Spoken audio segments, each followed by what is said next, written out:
So we were fortunate to work with PageFair. They provided us a great data set without really any limitations.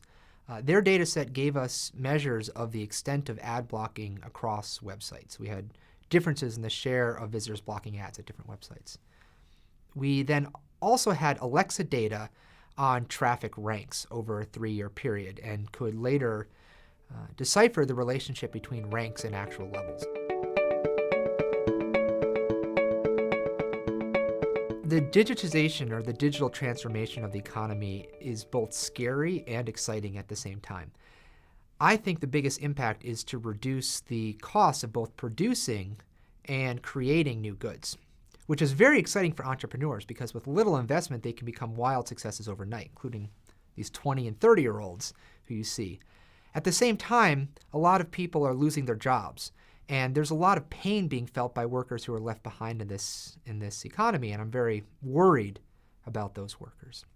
When there are winners and losers, those losers might take various actions which are not necessarily related to the functioning of the economy, but are related to the society that we live in.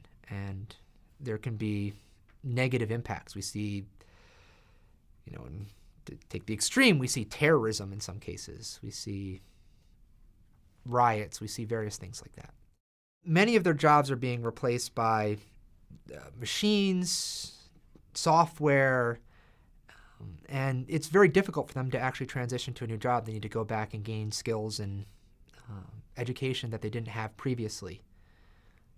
I think this could actually explain the political turmoil that's happening around the world. You see a variety of countries exhibiting drastic changes.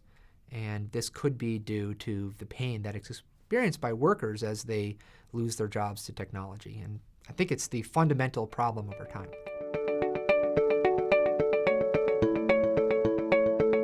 The biggest challenge that many businesses face in the transforming economy is how to get consumers' attention. There are more and more products being created because it's less expensive to create these products, yet attention span remains the same. And so it's very hard to get consumers' attention. There are a lot of ways that businesses are trying to get consumers' attention. So there's social media marketing strategies, there's digital marketing strategies, there's new methods coming every day, probably many of which I'm not aware of yet, but will be incredibly important in the next year. There's a variety of methods that companies are trying to use to overcome the issue of ad blockers. One is just to ban people who use ad blockers outright from using their site. Other companies have tried having pop-up messages which kindly request users to disengage their ad blockers. I think a lot still needs to be determined in the relative success of these different methods.